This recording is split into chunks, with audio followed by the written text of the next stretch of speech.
Good morning, everyone. Today I want to talk about partial fractions. And partial fractions are really important because we'll use them in calculus. Rational functions in general, you're not going to be able to integrate. And you want to integrate things in Calc 2, and the end of Calc 1 as well. But you're going to want to integrate things in Calc 2. And one of the things you want to integrate are just all the things that you have seen in algebra and pre-calculus, including rational functions. Remember, rational functions look like polynomial divided by polynomial, right? Now, here you're going to have some problems in the homework where you have to do a little extra work. I'm going to assume for everything today that the polynomial is proper and it's reduced. All the examples today are going to be a proper rational functions and reduced. Who knows what a proper rational function is? Anybody? Anybody? Does that make sense? Do you know what a proper fraction is? What's a proper fraction? Okay, let's do it this way. Here's a fraction.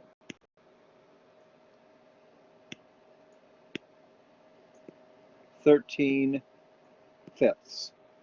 Is that fraction proper or not? Is that a proper fraction? No, improper. Everybody understands this an improper fraction, right? Because you could write this as a quotient, what, 2, and a remainder, 3 fifths, yeah? And you normally write that as 2 and 3 fifths in the mixed form, but you can think of it as 2 plus 3 fifths, okay? And in the same sense, polynomials can be rational functions can be proper or improper, right? So for example, if I had, I don't know, x plus 2 over x minus 3, is that proper or not? Anybody? Yes, no? Yes, no? Okay, in fact, remember the 13 fifths? Okay. 13 fifths was something that I could have a whole number quotient and a fraction behind it, where the numerator was less than the denominator. When we're talking about rationals, I want the numerator's degree to be less than denominator's degree. Okay? Yeah, that's what makes it proper or improper, Shire. If the numerator is smaller in some sense than the denominator, then it's proper. Otherwise, improper. What's the degree in the numerator, guys? What's the degree on the x plus 2? What's the degree?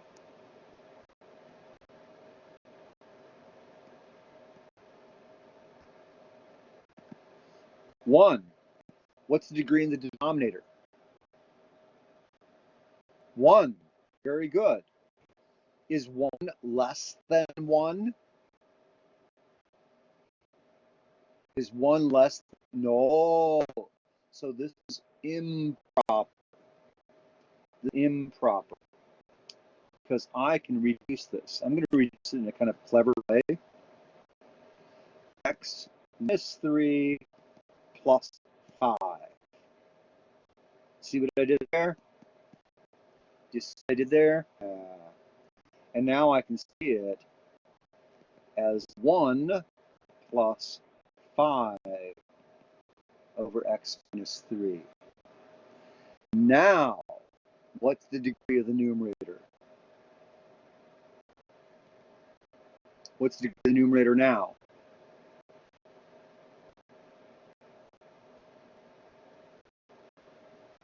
That's right. This degree is 0. Yeah, that degree is 0. If it's a constant, you can think of it as 5x to the 0 you want to. Weird, but that gives you an idea, because how many x's do you see? No x's up top, so the degree is 0. How many x's do you see in the bottom? The 1, right? So the degree here is 1. Now, the degree in the numerator is less than the degree in the denominator. That makes it proper. This is per, this is improper. Okay? And I want to make sure that we're clear on that. I want the degree in the numerator to be strictly less than or equal to, but strictly less than. Now, as I said, I am the examples today are going to be proper. Do you know what I mean by reduce? You know what I mean by reduce? Look at this.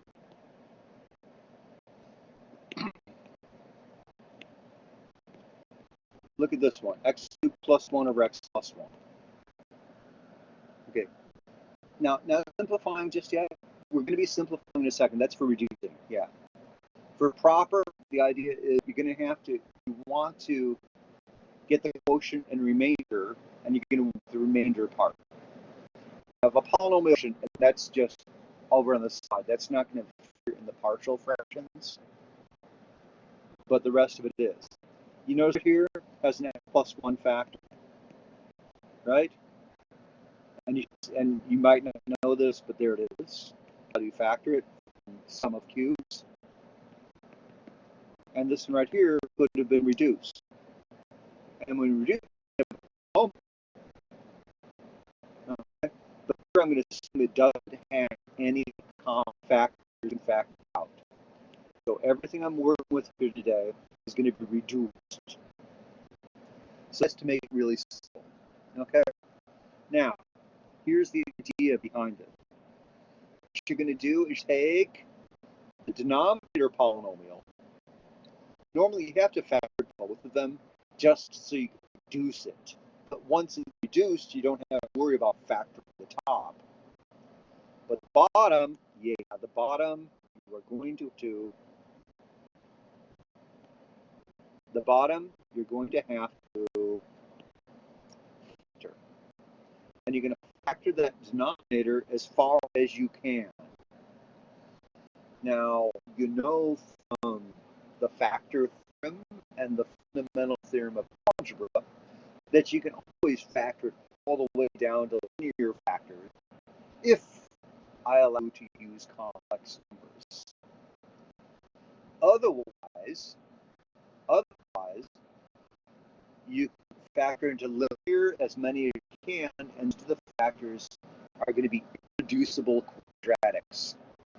As quadratics with complex roots.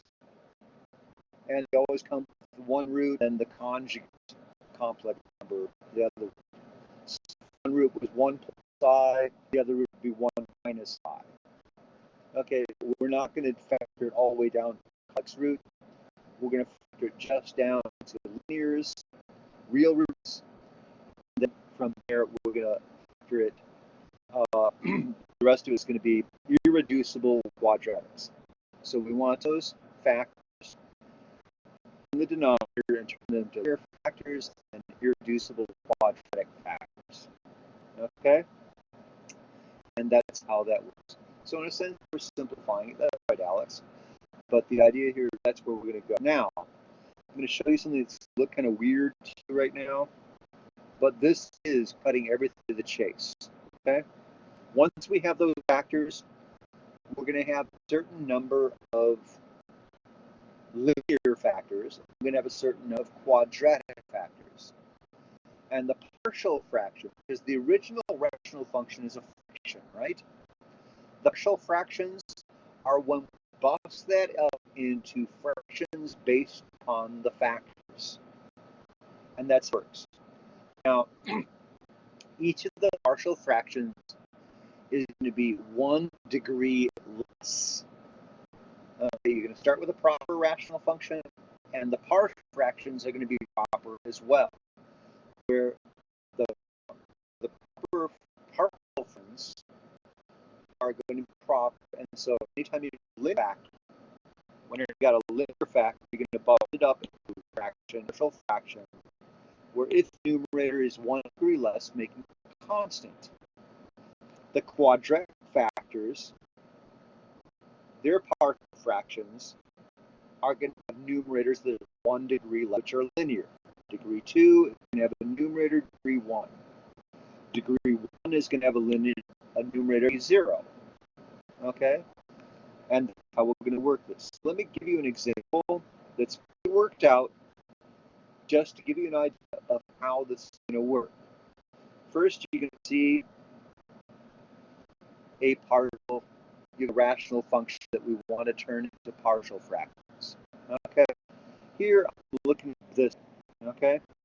You should be able to see fairly quickly from the coefficients 1, -2, 1, -2, factors grouping. And if you factor it by grouping, you'll square plus 1 and x plus 2. Okay? You have assurance that either of those factors are a factor of the numerator. So this is reduced. Okay? So we're looking at this 3x squared plus 1 over x squared plus 1x minus 2. Okay? And now, for each of these factors, we're going to come up with a partial fraction. For the x squared plus 1, what is x squared plus 1, guys? What's the degree? What's the degree on x squared plus 1?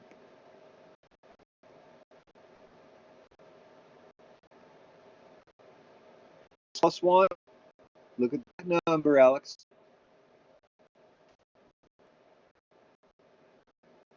That's right. That's right. That means its numerator is going to have degree 1, right? So you're going to have 1, and there you see it showing up. Its numerator is going to be some linear term like ax plus b. Okay, and now the other one is the x minus 2. What degree is x minus 2? Everybody should tell me what the degree of x minus 2 is. That's right. Thank you, Melody and Shahir and Alex and Sam and Beta. Yeah. Okay. That degree is 1.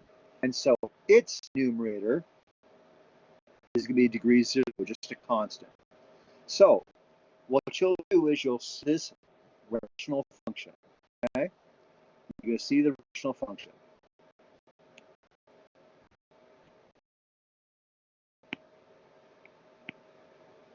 You'll want to make sure that it's proper and reduced. What's the degree in the top here? See the 2? The power is the degree. That's exactly it. Okay? The power is the degree. And by the power, I mean the power when you multiply it out. When you multiply this out, the top degree is x cubed. So the degree is is 3, which is where it is here, what was multiplied out.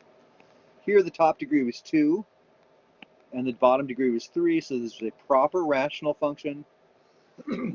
So it was ready for conversion to partial fractions.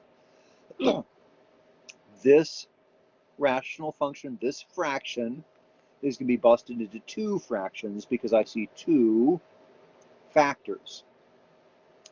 X squared plus 1 can't be factored without using complex numbers. X squared plus 1 can be factored using complex numbers. It factors as x plus I times x minus I. Okay? But we're not going to go there. We're going to consider it irreducible over the reals, and it gets its own partial fraction. And the x minus 2, I have a glass of water with me today. There we go. And the x minus 2 gets its own partial fraction too. Now, the important thing on this is why this is so important, because this form, there's no way to integrate this rational function as in that form. There's no methods that will allow you to integrate this in calculus. These, however, these integrate fairly easy. This factor right there will come up with a combination of logs of x squared plus 1 and the arctangent of x. And this one will come up a log of x minus 2. And they'll just write down the answer type stuff. Really, really easy. Whereas over here, they just can't be done. It just can't be done. I could do clever things, but it would just No, the right thing to do is to turn this into partial fractions. And once you have the partial fractions, then you can integrate. And that's why we're learning how to make partial fractions here in pre-calculus. Okay? Now, we like things that can be integrated, and we don't like things that can't be integrated. So we want to get over here if we can.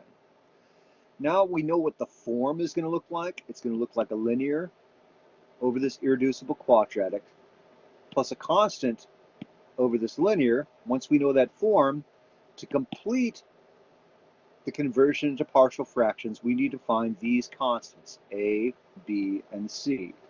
And once we have that done, we'll be there. As I said, I have this one worked out. We'll have more problems as we go along that I'll work out with you, okay? And most of them are very artificial, where I've created it to make sure the constants are the same. So here's the idea. We have this partial fraction where I've given the factored form. And I know this is going to bust up into two partial fractions. One for the x squared plus 1 and one for the x minus 2. The one for the x squared plus 1 looks like a linear. The one for the x minus 2, you have just a constant. Just a constant numerator on those. And again, you're going to need to find a, b, and c. Now, you're going to see a lot of methods in the homework and all that. I'm going to show you a fast method for finding c. C is an instant coefficient, something I call an insta-coefficient. And you find the insta-coefficient by locating, first of all, the 0 of x minus 2. And I'm looking for the root of that denominator. I said x minus 2 equals 0, which gives me x equals 2. And so I'm going to be looking to calculate the instant coefficient, the insta coefficient. I'm going to be looking at 2. Now, what am I going to be looking for? I'm going to be looking for plugging into my original polynomial. Now, if you plug in 2 into 3x squared plus 1, what do you get? Plug 2 into 3x squared plus 1, what do you get? Anybody? Come on, you guys can do that. Plug a 2 in right there. That's right. Thank you, Sim. That's 3 times 2 squared. Yeah. 3 times 2 squared, that's 3 times 4, 12, plus 1 is 13. Plug 2 in here. What do you get? 2 squared plus 1. What's that? That's 4 plus 1. And that's 5, right? Plug 2 in here. That's right. Thank you, Shire. Plug 2 into here. What do you get?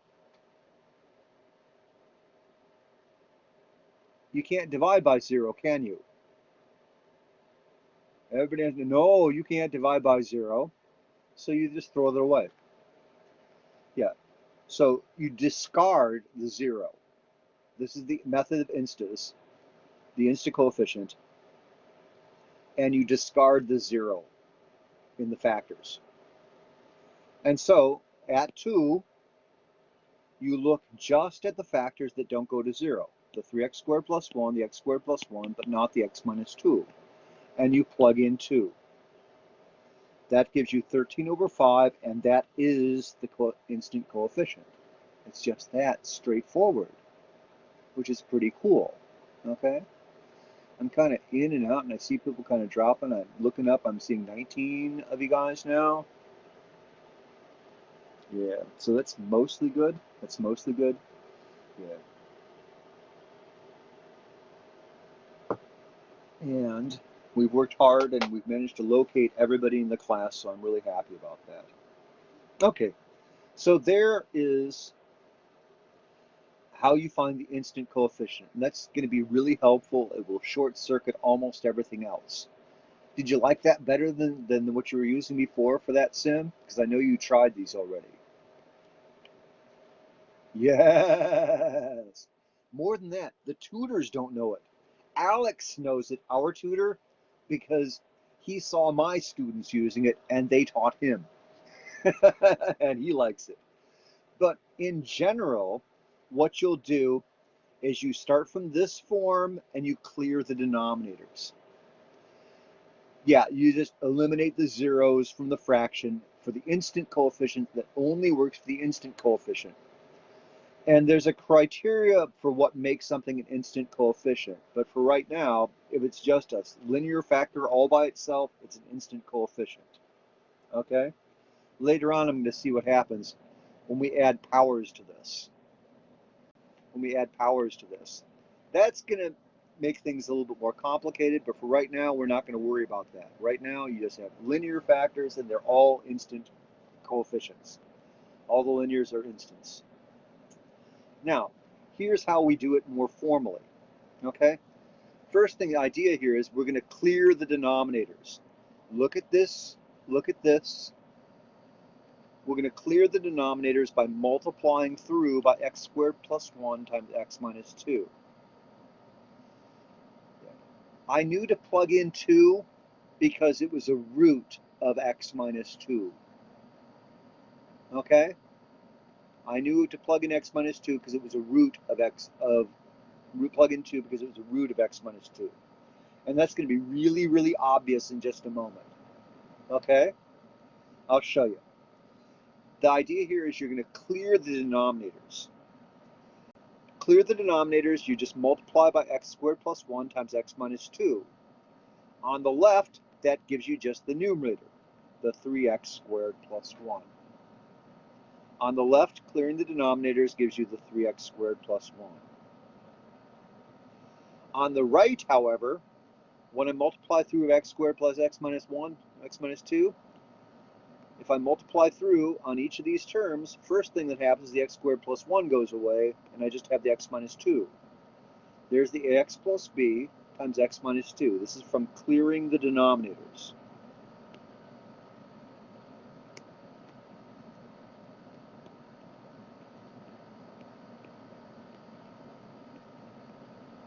We clear the denominators, and you get this 3x squared plus 1, and it's going to be equal to the ax plus b times x minus 2 plus c. The x minus 2 goes away. You heard me say x minus 2 goes away? Shair, you heard me say x minus 2 goes away when I clear the denominator? Yeah? That's what happened to that 0. That was the one we eliminated. Yeah. Okay, so when I multiply through here, I'm going to get c. The x minus 2 goes away times x squared plus 1. And this is clearing the denominators. Now here's the trick. The trick is I'm going to look now at this form where I've cleared the denominators, and I'm going to look at it for every coefficient. On the one side, on the left, I see 3x squared plus 1. What is the coefficient of x squared on this? What's the coefficient of x squared on 3x squared plus 1? What's the coefficient of x squared? Sim sees it. Shair sees it. Alex sees it. The coefficient of x squared is 3. That's good. Thank you, Jada. Thank you, Joanne. Everybody should see that, right? Oh, I'm so afraid that students who aren't answering aren't getting it. Casey, what's the coefficient of x squared plus 1? Elizabeth, what's the coefficient of x squared plus 1? Dan, I know Danny gets it. Geraldo, what's the coefficient of 3x squared of x squared plus 1 and 3x squared plus 1? Type it in the chat, guys. Type, I'm so afraid. Thank you, milady. I'm so afraid people who aren't answering aren't getting it. Thank you, guys. Because I can't look at your faces. So yeah, thank you, guys. Yeah, I want to see it just fill up on these because I'm going to have these simple questions, okay?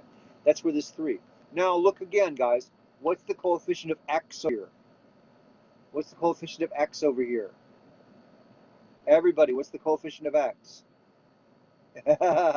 Look at the answers, guys. You see everybody saying 0? Danny says 0. Jada says 0. Andre says 0. Yeah. Yeah. Jem? Joanne? 0. No, this is for the coefficient of x now. I'm looking for the coefficient of x. Do you see an x in there? That's right, milady. There's no x, so the coefficient has to be 0. That's right, Elizabeth. Thank you.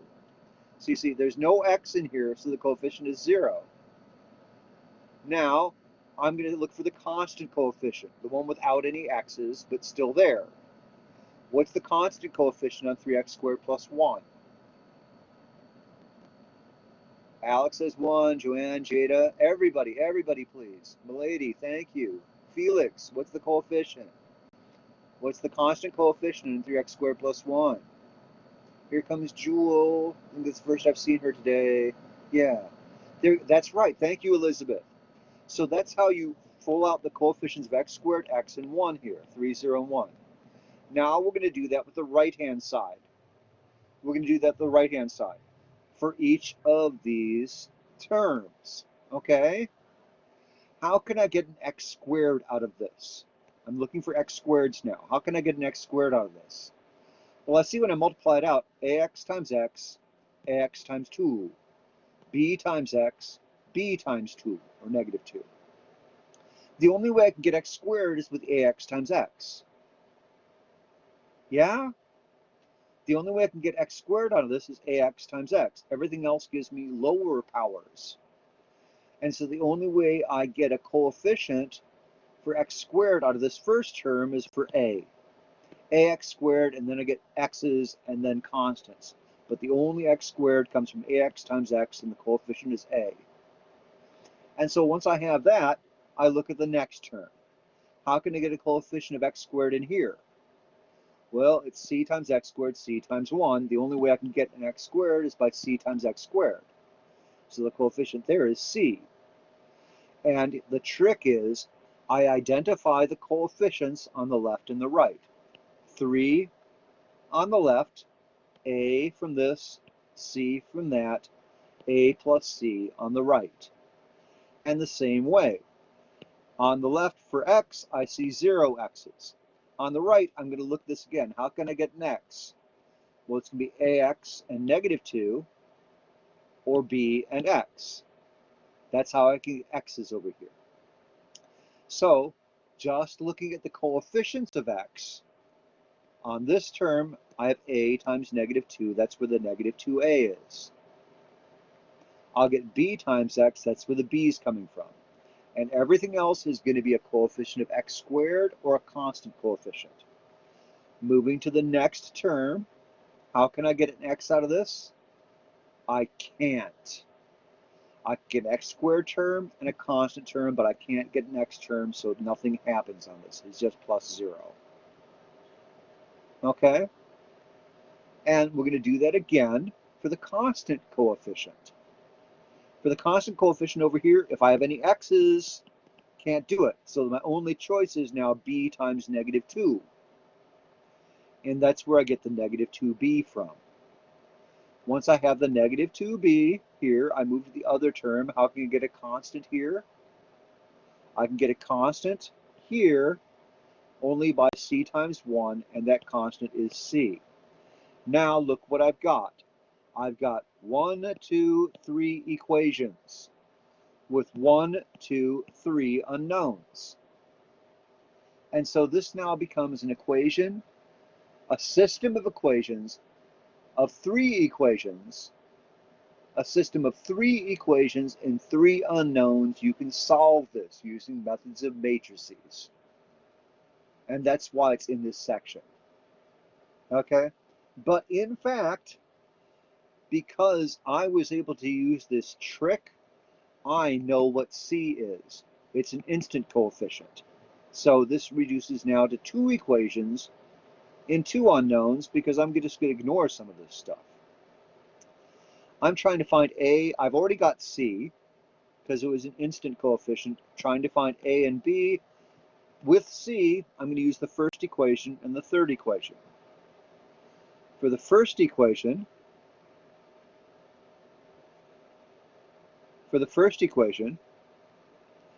I see that A is going to be just 3 minus C. From the third equation, I see B is going to be 1 minus C divided by negative 2. Now plugging that in with the numbers I have for C, 3 minus C, 3 minus negative minus 13 fifths. That's 15 minus 13 fifths. That's 15 minus 13, 2 fifths. 1 minus C over negative 2. 1 minus, what did I do there? 1 minus C. C was 13 fifths, yes? Let me write that again. 1 minus 13 fifths. That's 5 minus 13 fifths is negative 8 fifths. Over negative 2 is 4 fifths. I'm going to write that neatly again. Well, I didn't have to get rid of that. 1 minus C over negative 2, and that's 1 minus 13 fifths over negative 2, and that's 5 minus 13, negative 8 fifths over negative 2, and that's 4 fifths, which means I got to fix something over here, and we will in just a second. In any case, so B is 4 fifths,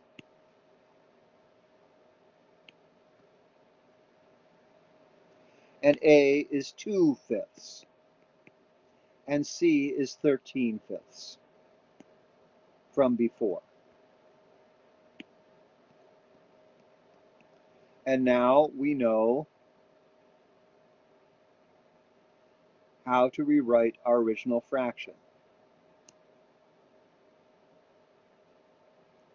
as A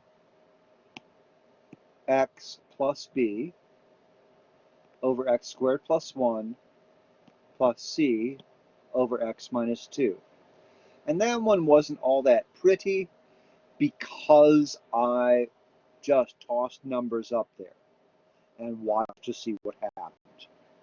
Everything else from here on out, I have started with the answer and then worked back to the problem to make nice answers come out.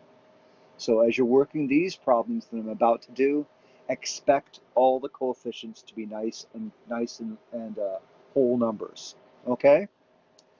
Now, let's look at this first example, and this one is again going to have non-repeated linear factors. This is the easiest example we're going to work with today. And this is the one that's most important for you to know, because this one right there, if you can do non-repeated linear factors, I'll consider you've mastered it good enough to pass for that particular topic. People, stop going crazy on my emails, please. Oh no, that's directly. Have I heard from Mario? Have I heard from Mario? Okay, no, I haven't heard from Mario yet. And we'll just go ahead and follow that. Did she call him? I don't know. Yeah, I got one student that Annabella, the department secretary, is trying to contact. And there's that. Okay, so anyway, we're back to our problems. Yeah. And I can't answer her just yet. We'll just do that. Okay, so here we go. And I know she's trying to find this person for me. Guys, give me just a second here. I'm going to have to respond to her. Yeah. Dear Annabella,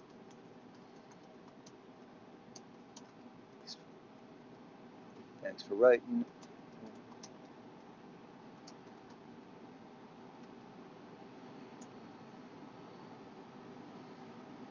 Okay, there's that. Okay.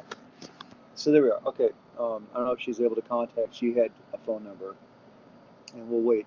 Because what's been happening is a couple of students. Anyway, never worry. Let's go back to math. Here we go. 2x plus 19 over x squared plus x minus 6. Now your first job is to reduce and make sure that it's proper. And you can actually see from a glance that it's proper. What's the degree of the numerator? Everybody, what's the degree of the numerator?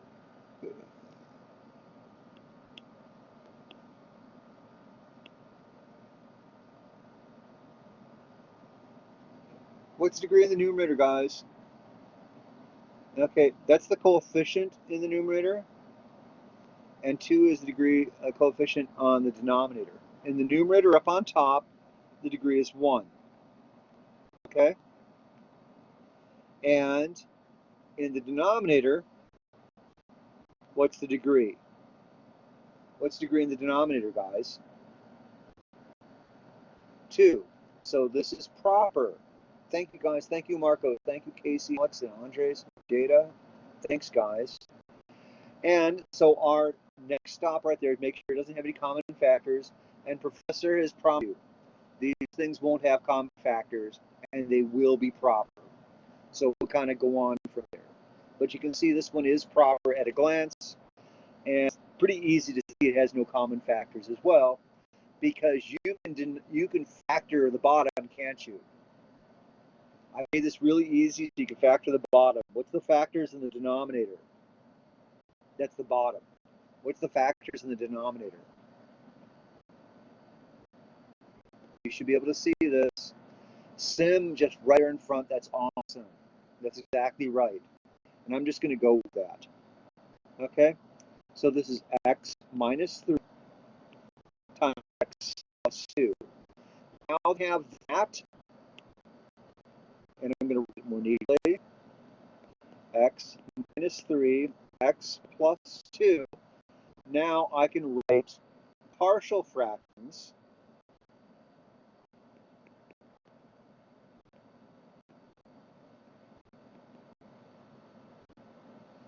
from those factors. So this fraction busts up into 2 fractions. Now, I could write A and B up here. I could. As placeholders, I'm not going to, because I'm going to calculate them insta.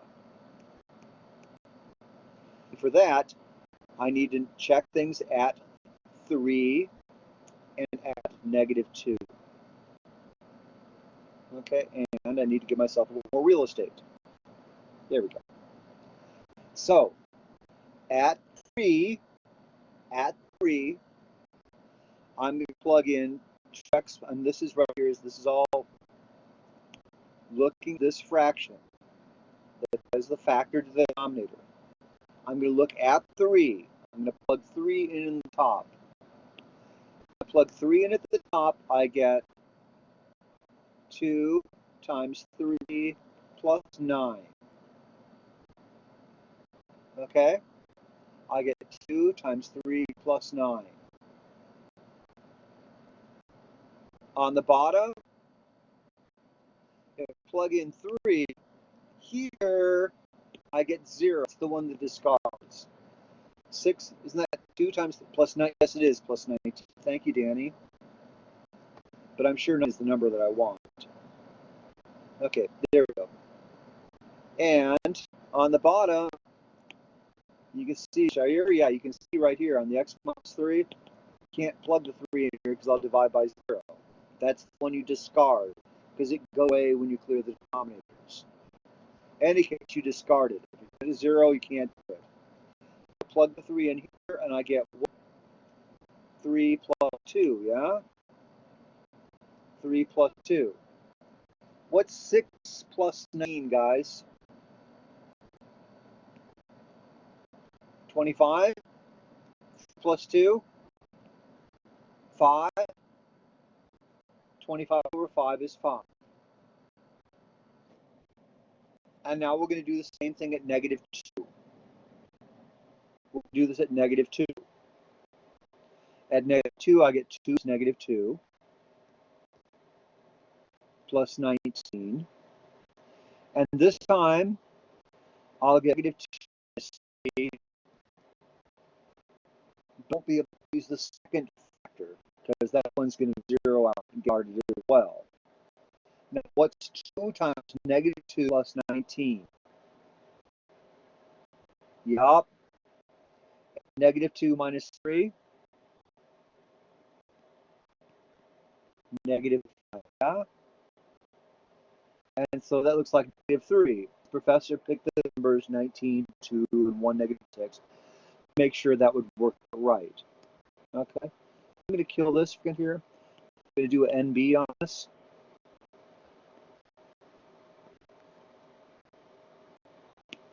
Okay, this is with instance. Okay, if I decided I had to do it the hard way, I would have the clear denominators.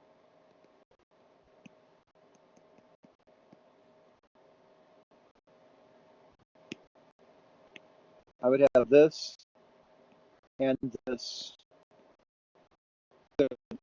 and you calculate A and B. And yes, it's now 2 equals A plus B. I get 9 equals 2A minus 3B. And you got 2 equations and 2 unknowns. You got to do things. Now you can solve that system like this, just the way we did before, or with the coefficients. My feeling is almost all students would rather do the instant coefficient calculation. I know I would. Like Sam? Yeah, that's what I thought. But it's the same really idea, because what you're doing here is you're plugging in -2 here, and here, and here. Plug in -2 here, this goes away. I got B times -5, right, equals 15. So B is 15 over -5. You can do it like that. Okay? When it's 2. When it's more than 2, then it becomes much more complicated, but it comes up to the same thing. Because everything that one has the x plus 2 factor in it. Okay. So let me kind of put that in big parentheses. Okay. And so I figure I'm going to want the other one. Now let's do it with 3 factors. And if you do this without integers, one would require 3 equations and 3 unknown. You put down the answers. On this one, I started by giving you the factors. X plus 1, normally you have to factor the thing out. You know the degree in the top one, the degree in the bottom is 3, right? It is indeed 4, and trust me, reduce. Though you really should see that for yourself. Okay, so here we go, guys. I'm going to write this as partial fractions immediately. Equals a constant over the limit, another constant over another linear, plus a constant over the last linear. Okay, and now we're going to go one at a time and figure out what the zeros are, right? So I'm going to do calculation at -1. Here I'm going to plug things in. Where am I going to plug things in on this one? What's the root of x minus 3? What's the thing that makes x minus 3 go to 0?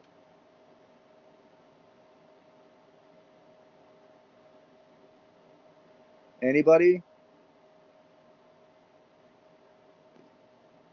That's right. Thank you, Jada and Alex and Sim and Danny.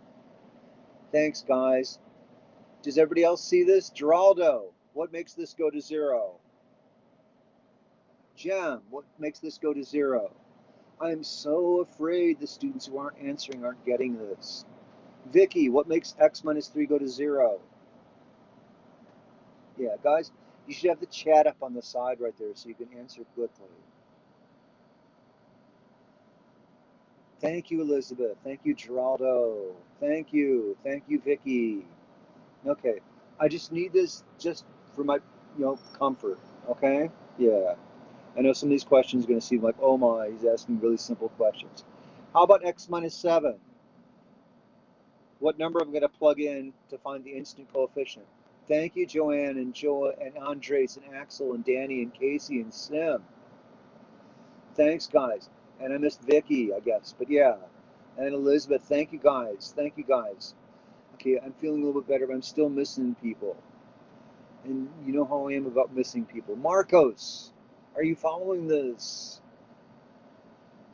Yeah. Yeah, so it's 7. And here's what we're going to do. We're going to plug in -1 in the first one, in the numerator, right? And this gives me 12 times -1 minus 116. Okay. And in the bottom, I'm going to ignore the first one because that goes to 0. Just discard the zeros. Okay. And the next one, what's -1 minus 3, guys? -4? Yeah, I'm plugging it in all the way through there, yes? Okay. And now plug in -1 into the x minus 7. What do you get? Thank you, Danny. You see what's going on, right? Okay.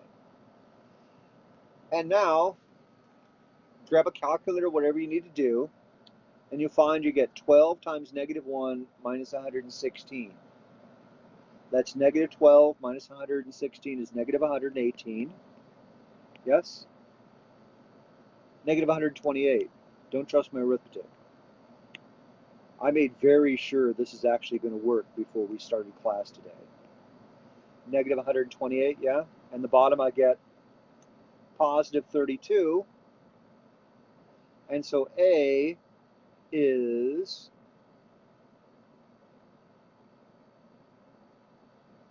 4, -4.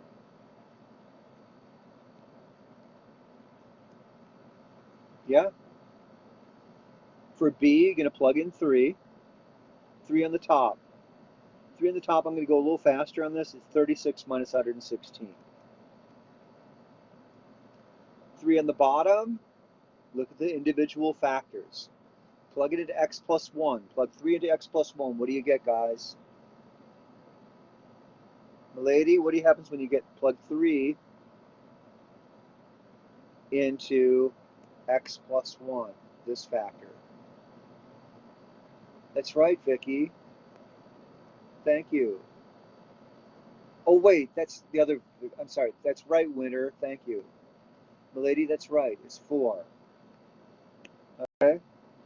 And then you plug in 3 into the next factor, you get a 0. So discard it. I know. I misread that because I was glancing real fast. I'm sorry, Winter. Yeah. Okay. 4. And then the next one you plug in 3 at 0. And you just discard that. And the last one, plugging 3 into x minus 7, you get -4. That's right, Danny. That's right, milady. Thank you. Thank you, guys. -4, right? Now, 36 minus 116 is -80, isn't it? And the rest of this is -16.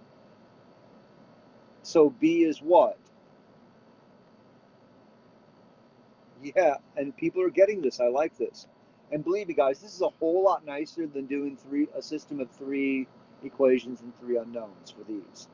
But this only works for the instas. Okay? And so let's continue on. Plug in 7. 12 times 7 is 84 minus 116. Now plug in 7 into the bottoms. What do we get? Plug in 7 in the first term. What do we get? In the first term, guys? 8. I see somebody getting that first one. That's good. In the second term, what do we get? Thank you, Winter. Thank you, milady. In the second term, we get 4. Yeah. No, what do I get? Yeah, that's right, 4. And the third term, what do we get? If you plug in 7 to the third term, what do you get? And that's the one we'll discard. That's the one that would have canceled if we cleared the denominators. And so I see 84 minus 116. What's 84 minus 116? 84 minus 116, guys? -32, and the bottom is 32. And so C is just -1, right? Yeah, pretty simple. Thank you, Shire. That was clever. Thank you, Alex. Yeah, so this is like the alternative to doing clearing the denominators and then running all the whole thing through. So this is your favorite type, the non-repeated linear factors, because they're just write down the answer stuff as soon as you get the factorization done. You got to be a little bit careful with your arithmetic and your copying, right? But other than that, it's just really simple. Yeah. And I know Sim is feeling right now, wow, I wish I had this method before I tried to do that homework. But now you do. And now you have a real good appreciation. Yeah, yeah, now you have a really good appreciation for how much nicer it is using Professor Nemoyer's fast and dirty tricks, right? Okay, so that's where that's at. Now, we got to add a little bit more complication. We're going to look at non-repeated irreducible quadratics. And there's never any instas in this. With irreducible quadratics, you can't get any insta factors. And so we actually got to do the work. And so, yeah, I know, but we're going to do this. We're going to do this. It's not going to be that bad, okay? And this one's really bad because it's got 4. I got 4 factors I got to come up with. Okay? So let's start here and at least figure out what factors we need. Now I see two factors, x squared plus 3 and x squared plus x plus 1. Now the first one is really easy to see that it's not reducible. And it's easy to see it's not reducible because it's in that form x squared plus a, where the factor is going to be plus or minus root 3i. The second one, you'd actually have to calculate the discriminant. And the second one, the discriminant, is b squared minus 4ac. 1 minus 4 times 1 is negative 3, and that implies irreducible. Or in any case, implies that the actual factors are going to be have complex roots. Okay? And so I picked one that's fairly simple, and that's actually has a special name. But I'm not going to worry about that just yet. Okay, yeah. Okay, so there's my factors, and I know it's going to be of the form linear over quadratic, linear over quadratic. Whoop, undo. Oop, I'm going to bump up my air conditioner here. And cx plus d. Yeah. Okay. Oh, other way. There we go. All right, so there we go. So we're going to have 4 factors we got to find. And here we go, guys. I've made this so the numbers are going to come out nice. But we got to do the work, right? So first I'm going to see 5x cubed plus 4. You see 5x cubed plus 4x squared plus 11x minus 1. This is the step where I clear the denominators. This gives me ax plus b times x squared plus x plus 1.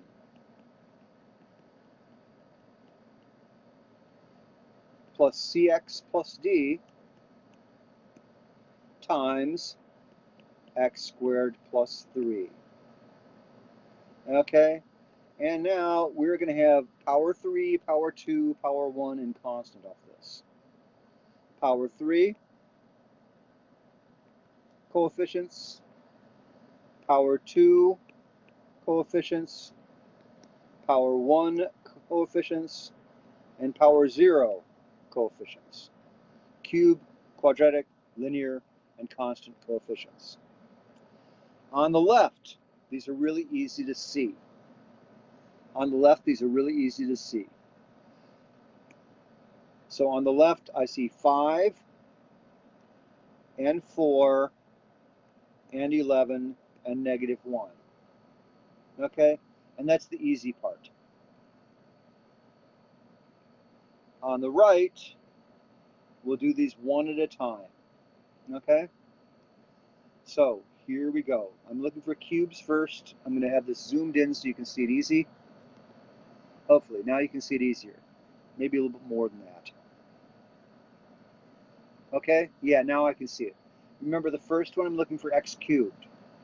Now guys, you see 2 things times 3 things. That's going to give you 6 products. 2 things multiplying 3 things gives you 6 products. Of those 6 products, how can you get an x cubed out? The only way to get an x cubed out of this times this is going for the highest power, ax and x squared. That's right, Danny. It's the only way to get an x cubed. Everything else is going to have the lower powers. So the only coefficient of x cubed is going to be a from the first one. For the second one, how can I get an x cubed? X times x squared. That's the only thing that's going to be x cubed. And yes, that's right, Sim. The coefficient over here is going to be c. That's the only way I can get it from that second factor. Okay, so that was the easiest. The second easiest is the constants. I could do that first. I could draw this, but I'm going to do this in order, but I mean, I could do it first, right? Just want to point out, I want the constants b times 1, and over here 3 times d. Because that just comes out immediately. Those are nice. But I'm going to do them in order so you know what's going on, okay? Now I'm going to look for x squared terms. And we'll do this very methodically. X times what is going to give me x squared? X times x, yes? I'm looking for x squared terms now. X times x. A times 1. For the b, b times x squared. A plus b are going to give me x squared terms from the first one. How can I get x squared from the second? Well, let's look at it very methodically again. Cx and d. How can I get an x squared out of cx? By multiplying by 3. That's the only choice. Now, how can I get an x squared using the d part?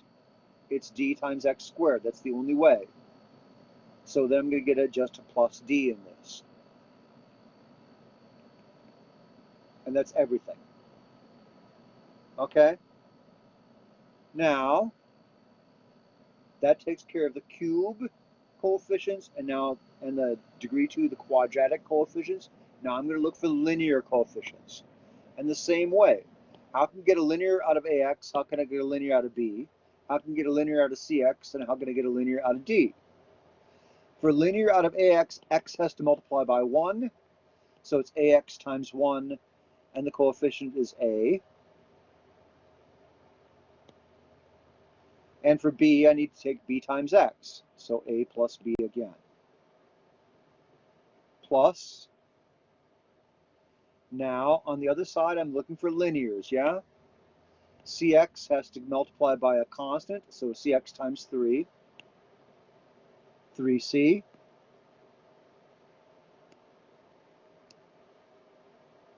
And then for d, you can't.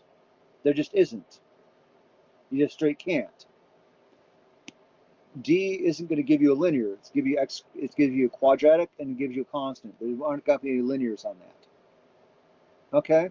Now, lastly, for the linears we already looked at before, the only way to get a linear is taking linear times linear, and linear times linear is b times 1 is b. And on the other side, linear times linear is d times 3 or 3d. And that's everything. Okay. Now we have 4 equations and 4 unknowns, and I look at these 4 equations and 4 unknowns, and I see something really nice.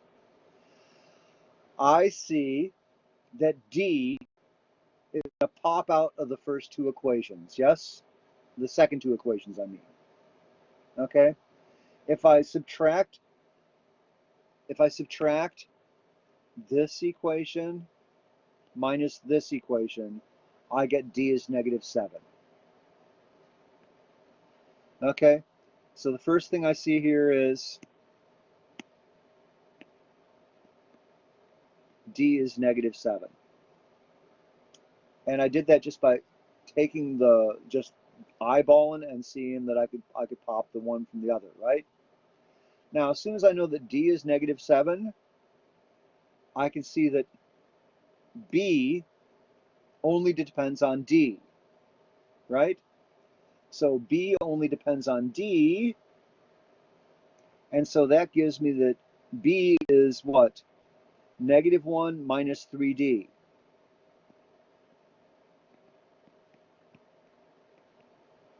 Yeah?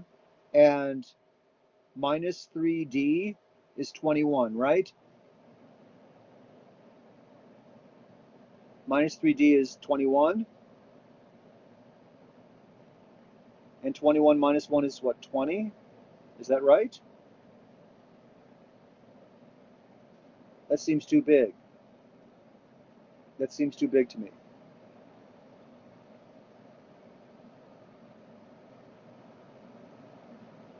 -1 minus 3D.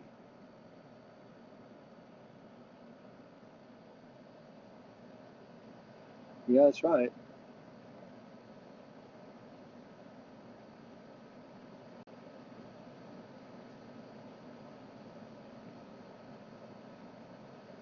Okay.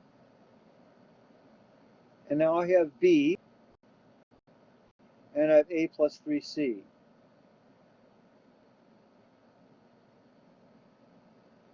And you can see what's happening, right? This is going to get bogged down. And I'm almost sure something went wrong here. Let me try this. Just a second.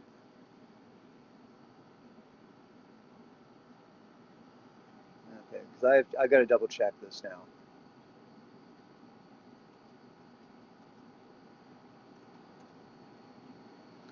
Okay, here we go. 5x cubed plus 4x squared. I hope I didn't copy something wrong, because I got to check this before I go any further, because I don't remember a 20 in my answers. X squared plus 3, x squared plus x plus 1. Okay?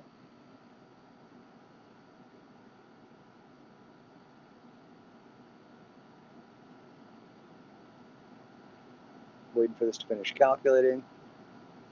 Okay, so yeah, there's a problem with my arithmetic here. And I don't like the D. The problem is the D. Okay.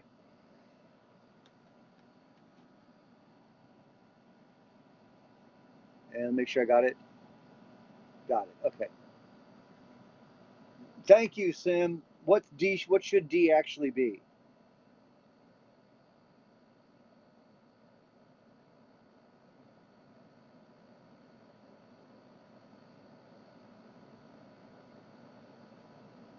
Okay, I'm gonna have to check my coefficients again,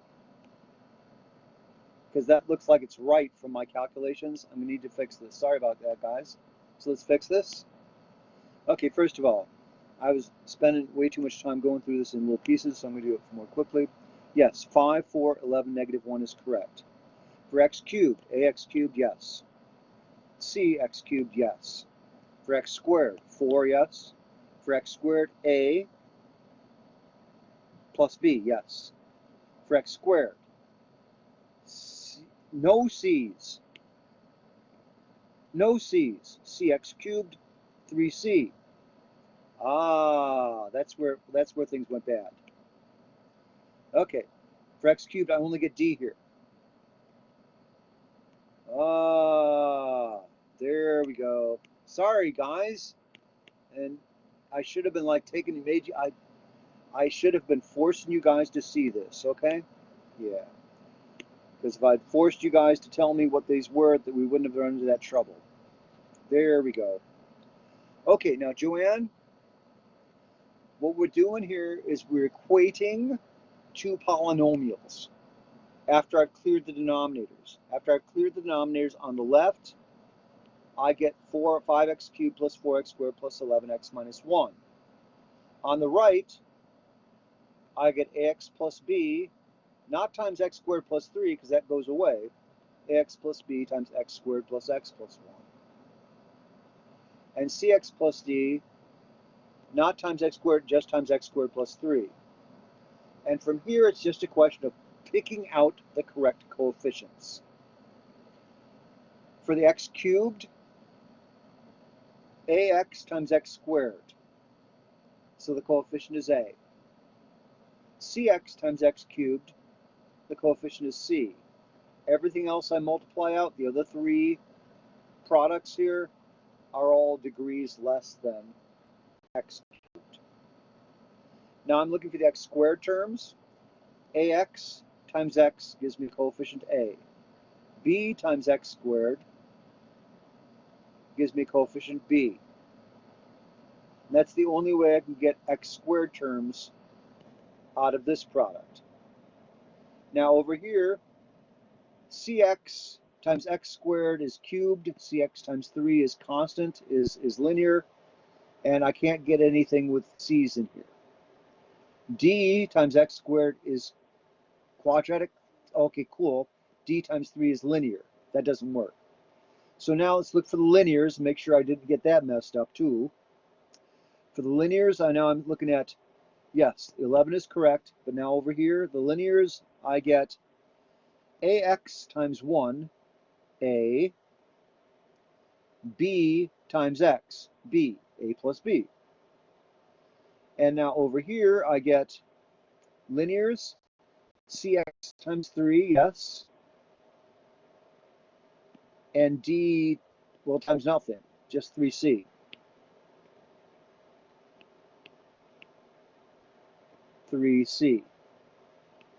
And now for the constants, b and 3d, and that's it. And now, whoa, so we got to be careful. We got to be careful. Now I'm looking at these straightforward. I can see if I subtract equations now, if I subtract this equation from this equation, I get 3c minus d is negative 4, or 3c minus d is negative 7. A plus c, a plus b plus d, a plus b plus 3c, b plus 3d.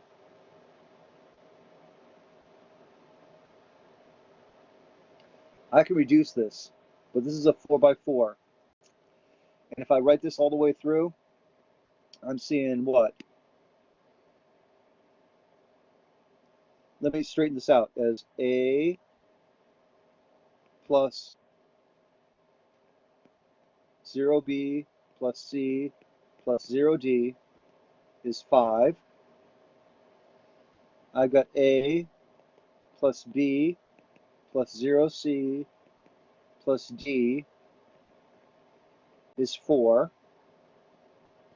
I got a plus b plus 3c plus 0d is 11. And I got 0a plus b plus 0c plus 3d is negative 1. And let me erase all the zeros now.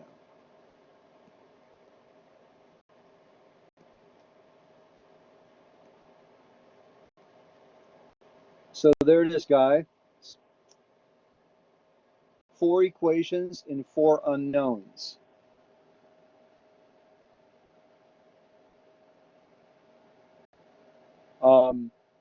I can see I can get down to C and D on the 1. Is there anything I can solve for at all? Immediately. Is there anything I can solve for immediately? I'm not seeing it. Do you see anything, Sim? Because I didn't construct this a straightforward way. Yeah. And so at this point right there, it's just a question of reducing the damn thing from 2x2s to from 4s to 2x2s. It can definitely be matrix methods.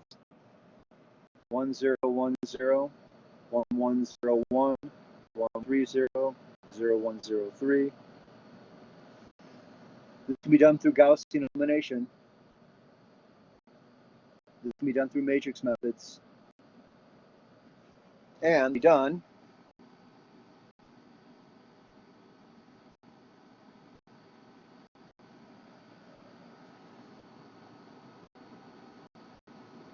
by cheating.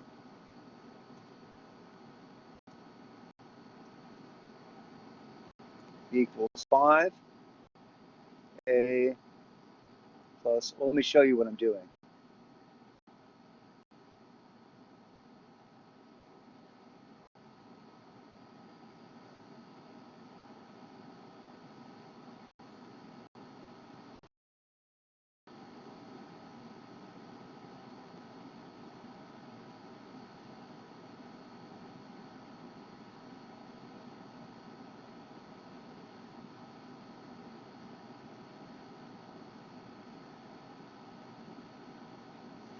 A plus C is 5. A plus B plus D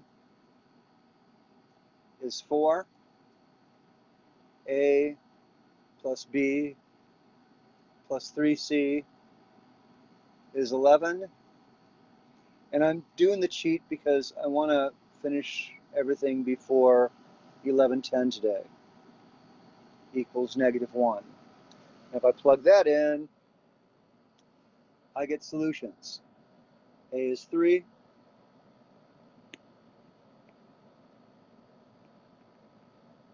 B is 2. C is 2. And D is -1.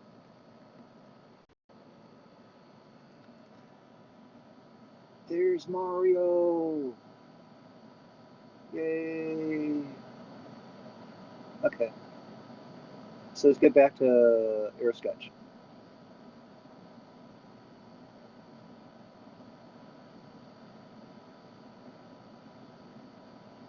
There we are. Okay. So we have values for A, B, C, and D, and we just plug it in. It was 3, 2, 2, -1. So my answers were, let me clean this up, 3, 2, 3x, wait. My answers were 3x plus 2 over x squared plus 3 plus 2x minus 1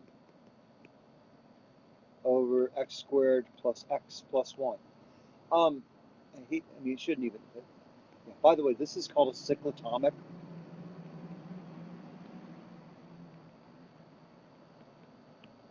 That's called a cyclotomic polynomial.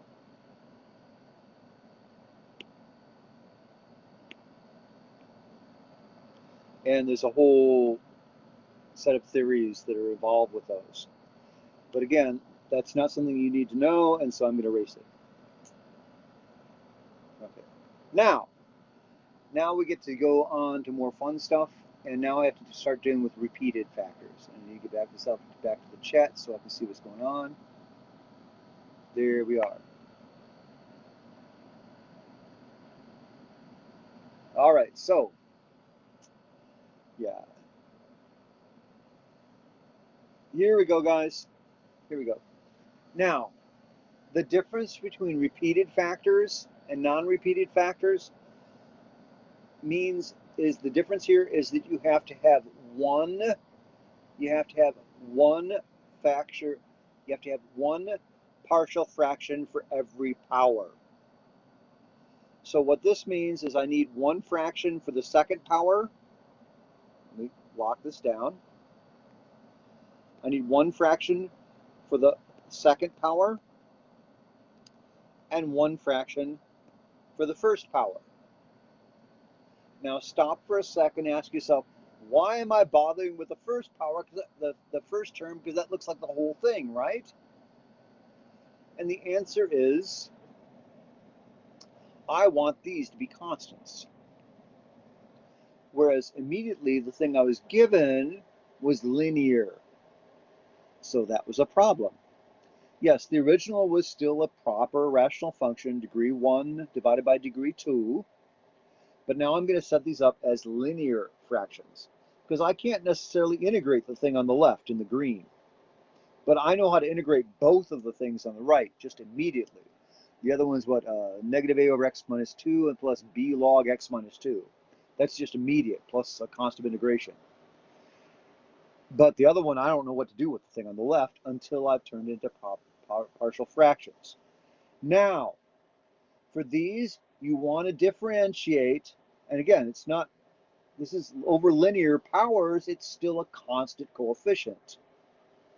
I didn't have to, like for example, this is now degree 2, but I don't put degree 1 up on top of it because it's a linear fraction to a power.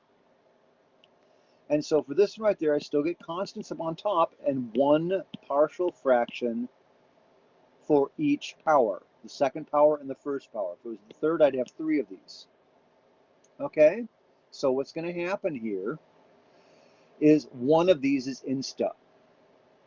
And the answer is the highest power is insta. And it's insta because when you clear the denominators, that one, all the denominators go away. When I clear the denominators, multiplying by x minus 2 squared, this one goes away. And I still end up with an x minus 2 here. So when I plug in 2,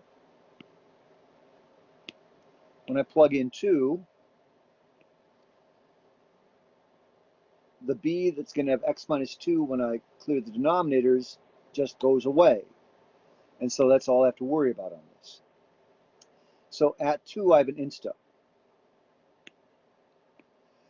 And this right here is the highest power, what I call high power, linear. And that means insta. Okay. So for this, once again, you plug in 2. Plug in 2 in the top, what do we get? Plug in 2 in the top, what do you get? 5 times 2 minus 7. We've done this, right?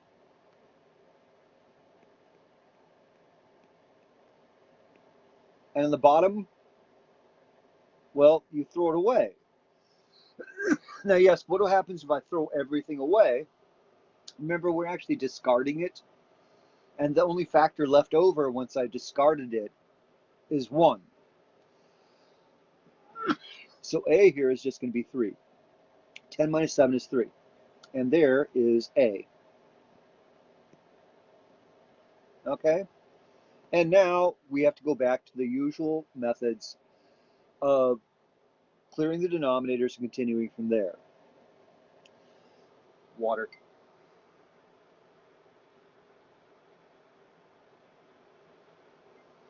That's nice, having a glass of water.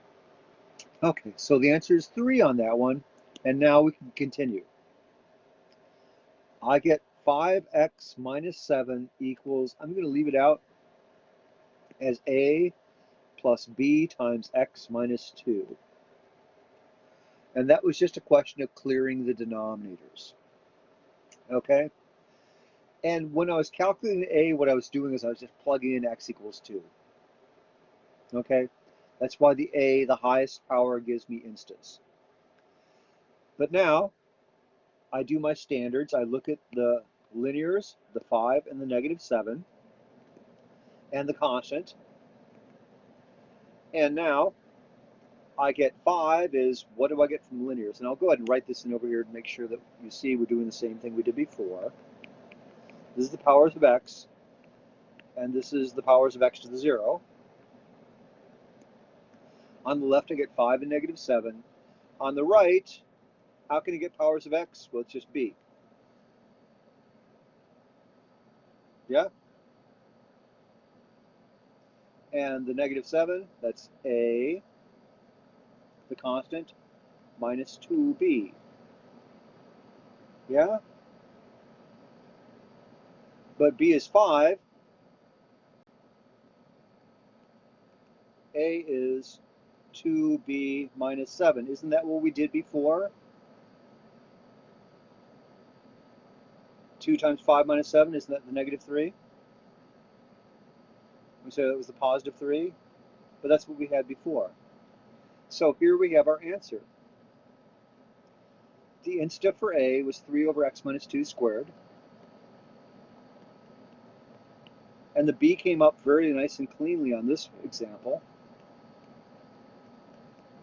And that finished the decomposition into partial fractions, except that I want to write down that answer a little bit more neatly. 3 and 5.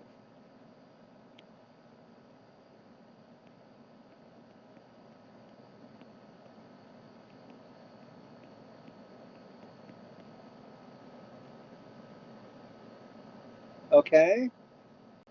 And now we're ready for doing a hard one. Okay? 48, 12, 22 minutes. Okay. Even with little issues, we still can manage this one. Okay, let me see if I got room. Okay, so look in the denominators, guys. You see linear factors only, right?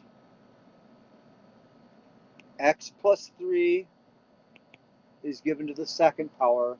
That's going to give you 2 factors. X minus 2 is given to the third power.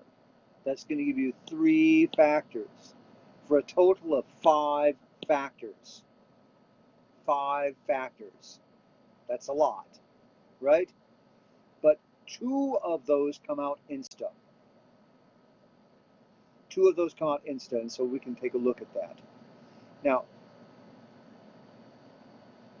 you see the degree 2 here, right? That's going to break up into 2 factors.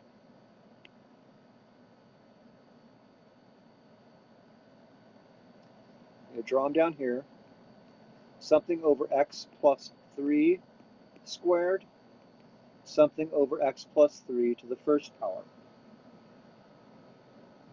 2 partial fractions from the 2 powers. And you should be able to guess how many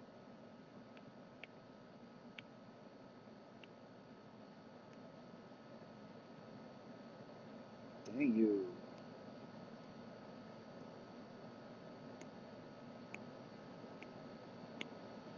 You should be able to guess how many factors how many partial fractions I'm going to get from the x minus 2 factor.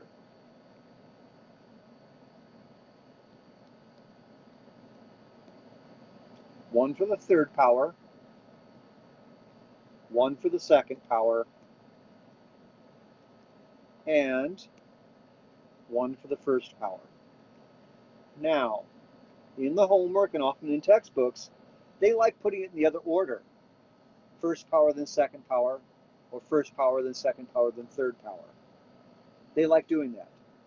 I like reversing it because I like my insta coefficients to come first. And this is an insta. This one's not. And this is an insta. And these two are not. And the thing that makes them instas is that when I clear the denominators, they become naked coefficients.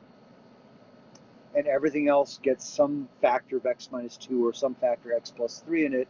So when I plug in -3, everything else goes away. If I plug in 2, everything goes away. But right now, it's in that nice little form where I can plug it in. However, it's at a form that's kind of tough to plug in, isn't it?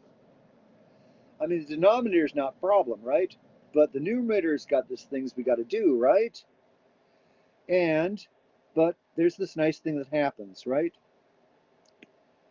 Or maybe not right, but I'm going to show you, and then you'll remember. What are the coefficients here? 7, 9,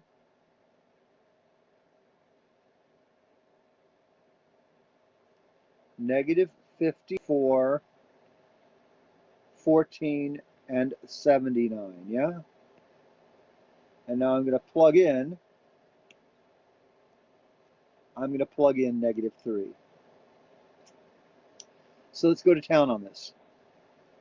Drop the 7 times -3 is -21, minus 9, -12, times -3, 36, minus 54, -18. Is that right? 30, 54.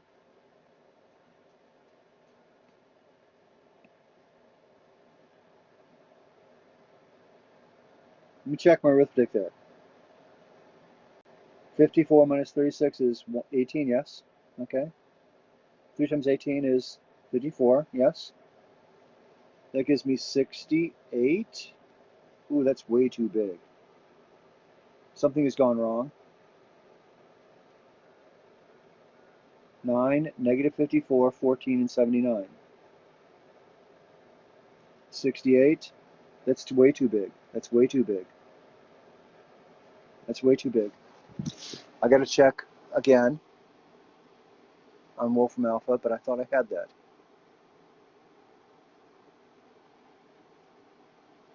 Okay, here we go.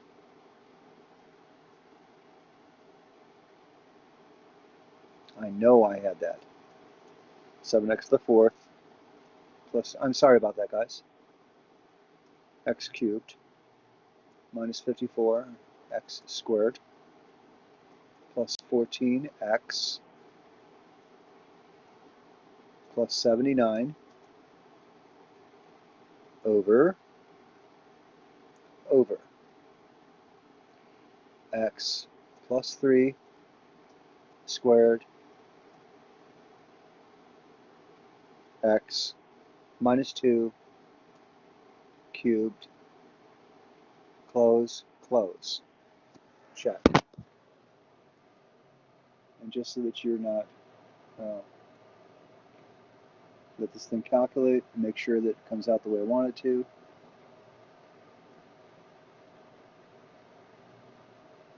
There it is. Those are the right numbers. This should be coming out to 1.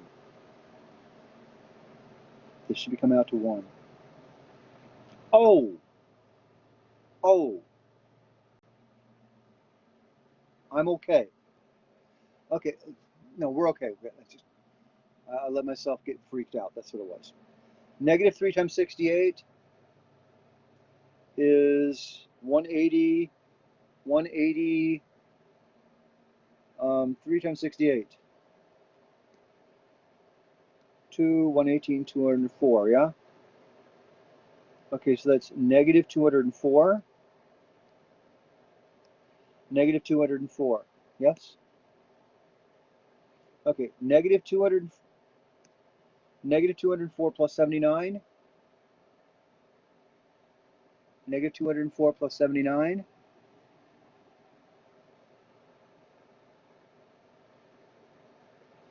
-125, so that you get? Okay.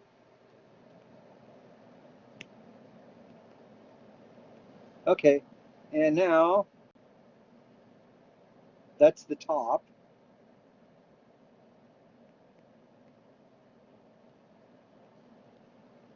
And now what's the bottom? Plug in 2 and 2 plus 3 squared.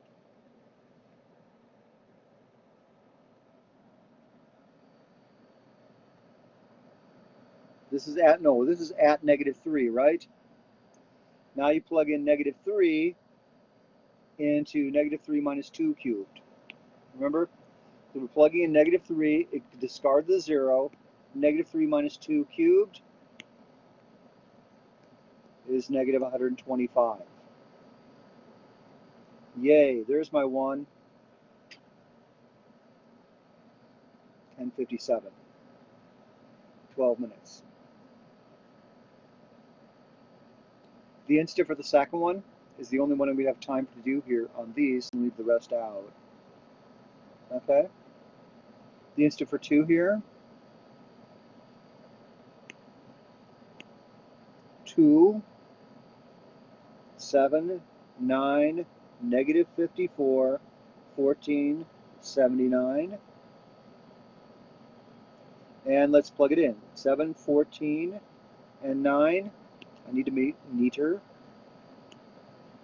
7, 14, and 9 is 23, and 46, and 8, negative, and -16, and -2,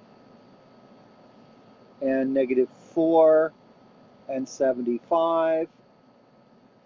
And this one comes out as 75 over 75 over. Now I need to plug in the 2 here. That's 5 squared is 25. Yeah? Okay. And now because I need to continue on, I'm going to do this just to convince you that it works.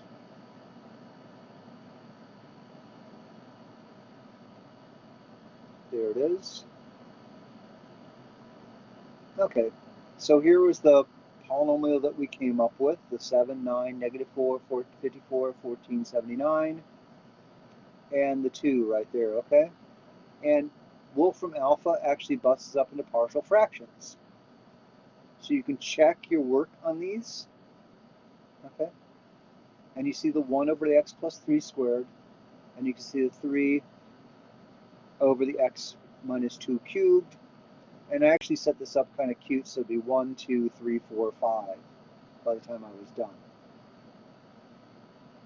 Okay, so now let me get back to my air sketch.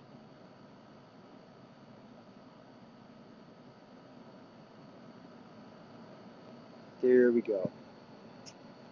Now,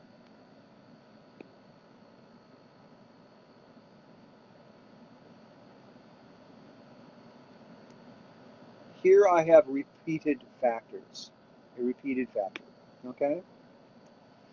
And for this one, again, I'm going to have one fraction for each power.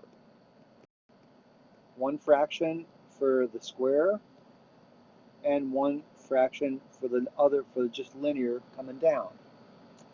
And they are going to be of the standard form, ax plus b and cx plus d.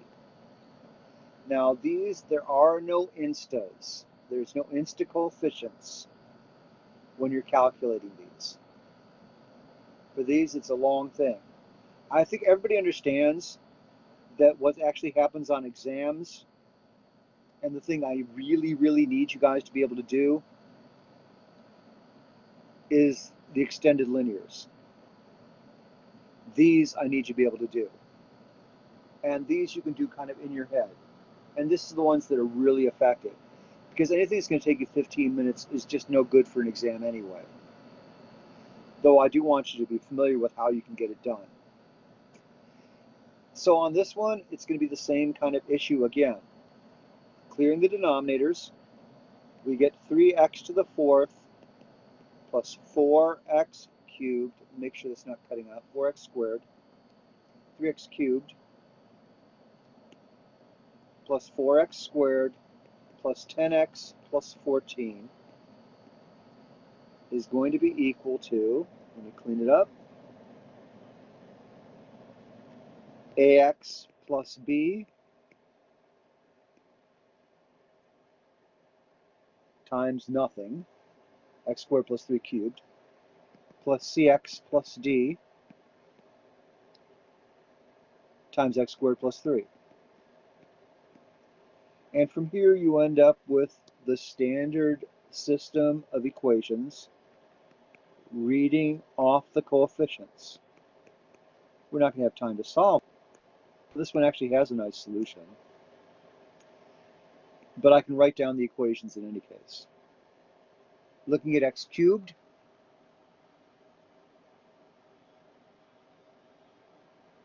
back up, back up, back up. Okay, looking at x cubed, the coefficient here is 3. And how can you get an coefficient for x cubed over here? Well, gee, it looks to me like there's only one way. I can't get any here. All I can get is c, and so I already just found c already. Yeah. For the squares, I get 4. And again, I can't get anything on ax plus b. But for the squares over here, I get cx times 3. That's 3c. And d times x squared plus d. I already have c, I can find d. For the x terms, 10 on the left. On the right, I get a plus. And what do I get on the right?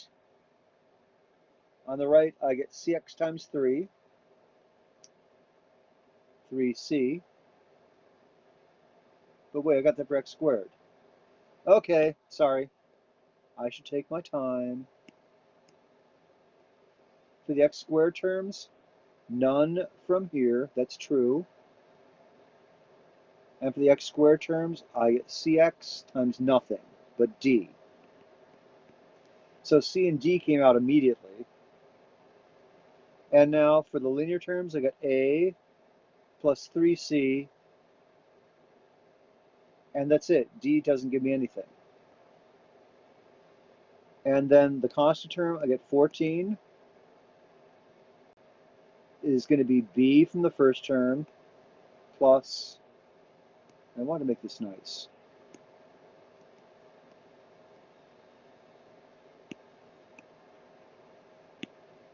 plus, and on the right-hand side, how can I get a constant? Only 3d. And so this one solves out pretty nicely. C is 3, D is 4, C is 3, D is 4, A is 10 minus 3C is 1,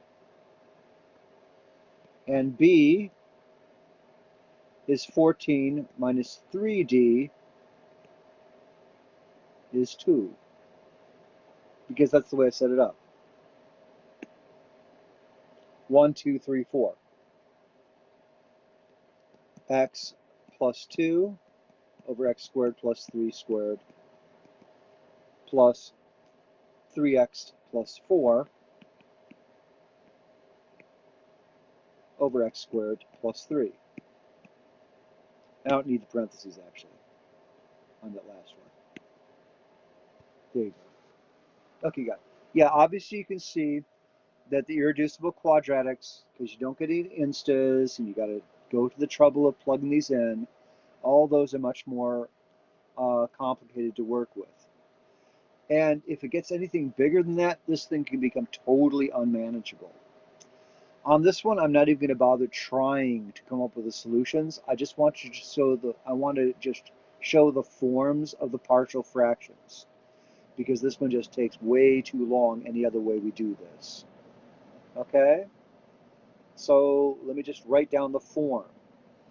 I see x plus 1 cubed, so I know it gets 3 partial fractions.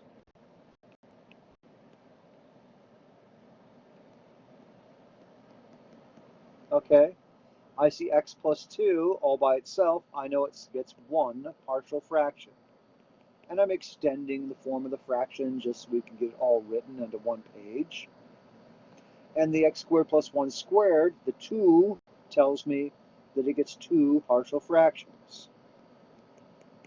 1 for the second power and 1 for the first power. Now, the rule is linears get constants,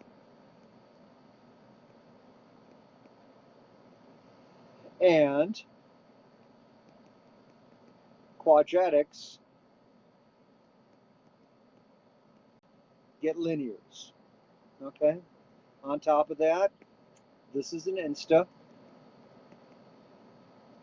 and this is an insta, because these are associated with the highest powers on there. These two you can calculate immediately, and yeah, so you'd end up with just 6 equations and 6 unknowns, which is way too much for an exam, which is one of the reasons why I decided to get this one, just so you can see the form. Again, I want you guys to concentrate. I mean, you can work on the other problems, but what I really need you guys to be able to do for me for an exam, like on the final, right? This is what I need you to be able to do. I need you to be able to like do the linears that aren't repeated, because that's the most important thing I want you to take with you into calculus. Okay? The rest of it is just continuing the theory because we should. Okay? And yeah, there are, yes, we will sometimes do a irreducible quadratic that will bust up in order to be able to integrate using trigonometric substitution in calculus. But that's where it goes from those. Now, that said, that completes this, and so I'm going to continue. I'm going to stop the recording.